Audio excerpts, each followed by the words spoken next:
الدین صاحب جی کے تشریف رکھن تھا پان ڈائریکٹر تھیلیسیمیا سینٹر جا ہیں فاطمین فاؤنڈیشن سے جناب جو تعلق ہے. بسم اللہ الرحمن الرحیم.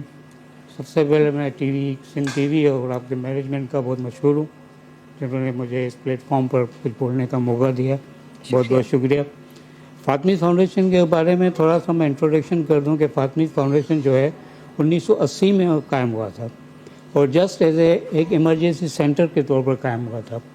لیکن آگے چل کر پتہ چلا کہ کچھ ایسی بیماری ہے جس میں مسلسل خون کی ضرورت ہوتی ہے. ہر 15 دن 20 دن کے بعد خون کی ضرورت ہوتی ہے.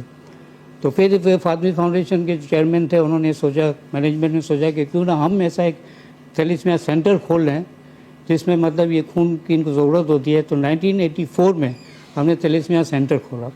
انہوں نے یہ سوچا کہ شاید ایسے کچھ ایسے مریض ہوں گے 100-150 ہوں گے تو ہم ان کو کور کر لیں گے, خون جمع کر کے ان کو خون لگوا لیا کریں گے. کہ جب ہم نے سینٹر کھولا تو آپ یقین کریں گے 3 مہینے کے اندر 400 سے 450 مریض ہمارے پر رجسٹر ہو گئے. تب پتہ چلا کہ بیماری تو بہت پھیلی ہوئی ہے, بہت پھیلی ہوئی ہے. اور یہ کہ تھیلیسیمیا فاطمی کو سمجھنے سے کے لیے تھیلیسیمیا کا سمجھنا بہت ضروری ہے کہ تھیلیسیمیا جو ہے یہ ماں باپ سے جو ہے بچوں میں منتقل ہوتی ہے جس کی وجہ سے وہ بچہ جو ہے تھیلیسیمیا پیدا ہوتا ہے. ماں باپ میں یہ ہوتا ہے کہ ماں باپ جو ہیں دونوں کیریئر ہوتے ہیں, مطلب کیریئر ایسے کہ ان میں وہ تھیلیسیمیا کے جراثیم موجود ہوتے ہیں لیکن وہ خود نارمل ہوتے ہیں, ان کو مطلب کچھ بھی نہیں ہوتا. ہم اس کو کیریئر کہتے ہیں. ان کا ایک جین جو ہے وہ ڈیفیکٹیو ہوتا ہے کیونکہ تھیلیسیمیا ایک جینیٹک ڈیزیز ہے. جب یہ دو آپس میں جب شادی کرتے ہیں تو ہر پریگننسی میں 25% چانس ہوتا ہے کہ وہ تھیلیسیمیا بچہ پیدا ہو. جب یہ بچہ تھیلیسیمیا بچہ جب یہ دو آپس میں شادی کرتے ہیں اور تھیلیسیمیا بچہ پیدا ہوتا ہے تو وہ پہلے 6 ماہ میں تو بالکل صحیح رہتا ہے کیونکہ اس میں فیوٹل ہیموگلوبن ہوتا ہے جس کو ہم ماں کا خون کہہ سکتے ہیں. وہ 5 سے 6 مہینے تو بچے میں رہتا ہے, لیکن آفٹر 5 to 6 منتھ جو ہے ماں کا خون جو ہے وہ فیڈ اپ ہونا شروع ہوتا ہے. اس کی جگہ پھر ایڈلٹ خون بنتا ہے, مطلب آدمی کا اپنا خون بننا شروع ہوتا ہے. لیکن ان بچوں میں جو ہے یہ خون بنانے کی صلاحیت نہیں ہوتی, ریڈ سیل بنانے کی صلاحیت نہیں ہوتی. تو آفٹر 6 منتھ جو ہے یہ مطلب پیلا پڑنے میں شروع ہو جاتا ہے اور قسم کی بیماریاں ہوتی ہیں. ان کی تلی بڑھ جاتی ہے, ان کا جگر بڑھ جاتا ہے, ان کو ریسپائریٹری مطلب سینے کی تکلیف وغیرہ ہوتی ہے, بخار ہوتا ہے. تو اس صورت میں جو ہے بچے جو ہے وہ ڈاکٹر کے پاس لے آتے ہیں بچے کو دکھانے کے لیے. بچہ ہمارا پیلا پڑ گیا, 5 مہینے تو ٹھیک تھا, اب اس آ گیا تھا بچے. پھر وہ جو ہے ڈاکٹر جو ہے ان کا ایک مطلب خون کا ٹیسٹ وغیرہ کرتے ہیں, ہیموگلوبن دیکھتے ہیں کہ واقعی وہ دیکھتے ہیں کہ خون میں کمی ہے. پھر ایک ٹیسٹ کیا جاتا ہے جس کو ہیموگلوبن الیکٹروفوریسس کہتے ہیں. اس ٹیسٹ سے پتہ چلتا ہے کہ بچے کو تھیلیسیمیا ہے ہی نہیں ہے. اگر تھیلیسیمیا ہے تو تھیلیسیمیا میجر ہے تو پھر اس کو ہر 15 دن کے بعد خون کی ضرورت ہوتی ہے. خون کے ساتھ ساتھ جو ہے جب ان کو خون لگنا شروع ہوتا ہے تو خون تو کوئی ایسا مسئلہ نہیں ہوتا ہے. اگر آپ خون ان کو لگاتے رہیں مسلسل تو یہ 10-12 سال آرام سے اپنی زندگی گزار سکتے ہیں. لیکن انشاءاللہ معذرت کے ساتھ انشاءاللہ ہمیں بریک کی طرف بھی کیونکہ جانا ہے. انشاءاللہ اس بیماری کے حوالے سے انشاءاللہ وقتاً فوقتاً اپنے پروگرام میں انشاءاللہ ضرور چیزیں شامل کریں گے. چاہوں گی اور یہاں بلڈ کی بات ہو رہی تھی تو یہ سوال اکثر لوگوں کے ذہنوں میں ہوتا ہے اور کیونکہ ہم اس معاشرے سے تعلق رکھتے ہیں. الحمدللہ ہمارے پاس کراچی کے لیے تو کہا جاتا ہے کہ کراچی میں کوئی بھوکا نہیں سوتا, اللہ کا شکر ہے, لیکن پھر بھی ہم کچھ نیک عمل ایسے ہیں جو ہمیں کرنے چاہیے اور اس کی طرف ہم نہیں جاتے. بلڈ ڈونیشن اس میں سے ایک عمل ہے. عام لوگوں کو نہیں پتا کہ جب آپ جب بلڈ دینے کی بات کرتے ہیں تو کون سے وہ لوگ ہیں ڈاکٹر صاحب جن کی آپ نشاندہی کرانا چاہیں گے ہمارے ناظرین کو جو بلڈ نہیں دے سکتے. دینے والا تو آپ نے کہا کہ ایک ہیلدی پروسیس ہے اور آپ ہر انسان دے سکتا ہے, کوئی پابندی نہیں ہے. جو لوگ نہیں دے سکتے ان میں کون کون شمار ہوتا ہے؟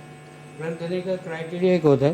کرائٹیریا میں یہ آتا ہے کہ جو شخص وزن جو ہے ان کا کم از کم 50 kg ہونا چاہیے. ٹھیک ہے, صحیح, کسی بھی عمر کا مطلب عمر ہے 18 سال سے لے کے 60 سال تک کی عمر کے لوگ دے سکتے ہیں. لیکن ابھی دنیا میں مطلب WHO نے یہ کہا ہے کہ جب تک انسان تندرست ہے, اس کا بلڈ پریشر وائٹل سائنس وغیرہ سب صحیح ہیں ان کے, تو وہ بلڈ دے سکتا ہے. 65 بھی دے سکتا ہے, 70 ایج کا بھی دے سکتا ہے. لیکن ہمارے پاس کرائٹیریا 18 to 60 ہے کیونکہ ہمارے پاس جو انوائرمنٹ جو ہے جس طرح یہاں کے دعا یہ کھانا پینا جو ہے وہ ذرا کم ہے بنسبت باہر کی کنٹری میں. وہاں پہ بڑی ہائیجینک چیزیں آپ کو مل سکتی ہیں. ہمارے یہاں تو ہائیجینک کا پرابلم ہے, تو اس وجہ سے کہتے ہیں کہ آپ 18 سے 60 ایئرس تک بلڈ دے سکتے ہیں. اور دوسرا یہ کہ بلڈ پریشر ان کا نارمل ہونا چاہیے.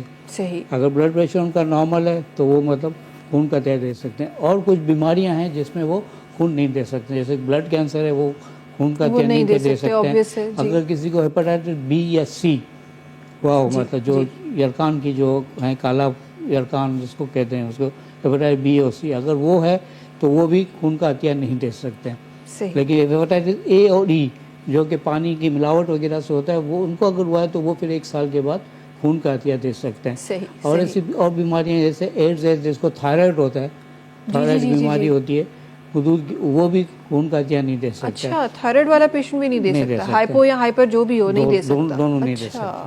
ٹھیک ہے. اور ڈائبٹک والا بھی نہیں دے سکتا. اگر ڈائبٹک والا ڈائٹ کنٹرول پر ہے تو وہ دے سکتا ہے. اگر وہ انسولین یوز کر رہا ہے تو بالکل ڈیفر ہے, وہ بالکل نہیں دے سکتا. ڈائبٹک والا بھی نہیں دے سکتا.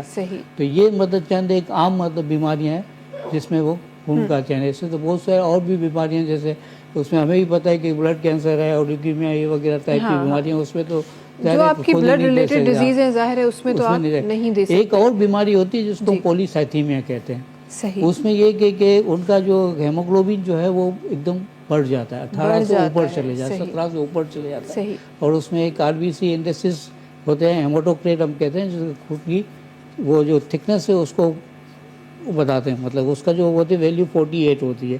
اگر وہ 48 سے اوپر جائے تو پھر اس کا خون بھی ہم یوز نہیں کر سکتے. اس کا یہ ہوتا ہے کہ ہم خون لے کے اس کو ڈسکارڈ کر دیتے ہیں. اچھا, لیکن آپ کسی اور کو نہیں دے سکتا ہے وہ پولیسائتھیمیا, کیونکہ وہ پھر آگے چل کر وہ کینسر وغیرہ میں چینج ہو سکتا ہے. ان کا مطلب خون نہیں لے سکتے. باقی تو عام آدمی جو بھی ہے خون مطلب 18 سال سے 60 سال تک ہے, تمام چیزیں پھر رہے ہیں, کوئی بیماری وغیرہ نہیں ہے ان کو, تو وہ آرام سے آ کے خون دے سکتے ہیں. اور میڈیکل سائنس کہتے ہیں کہ ہر 3 مہینے کے بعد آپ خون دے سکتے ہیں, اس میں کوئی حرج نہیں ہے. ہر 3 مہینے کے بعد. اور الحمدللہ آپ نے جو 18 سے 60 ایئرس کی آپ نے بات کی ہے, ہم جو کیونکہ یوتھ کہتے ہیں تو ہمارے پاس ویسے ہی یوتھ زیادہ ہے, تو ہمارے پاس وہ نمبر ہے جو بلڈ ڈونیٹ کر سکتا ہے, اور ایک لارج نمبر ہے. اگر ہم اس پریکٹس کو اساں پنجی زندگین میں آنیوں تو نہ صرف اساں بین جلاؤ چاہتا ہے نا, تو علامہ صاحب بہت ہی خوب ایک سینگ ہے نا کہ آپ کسی اور کے لیے بھلا کر رہے ہوتے ہیں, وہ انڈائریکٹلی آپ اپنے ساتھ ہی بھلا کر رہے ہوتے ہیں. تو یہ ایک بہت بڑی مثال ہے اس بات کی کہ آپ کر تو کسی اور کے لیے رہے ہیں, بلڈ ڈونیٹ آپ اسی لیے کر رہے ہیں کہ کسی اور کی جان بچے, لیکن وہ آپ کے اندر کتنی چینجز اور کتنا آپ کو ہیلدی بنا رہا ہے اس کے بارے میں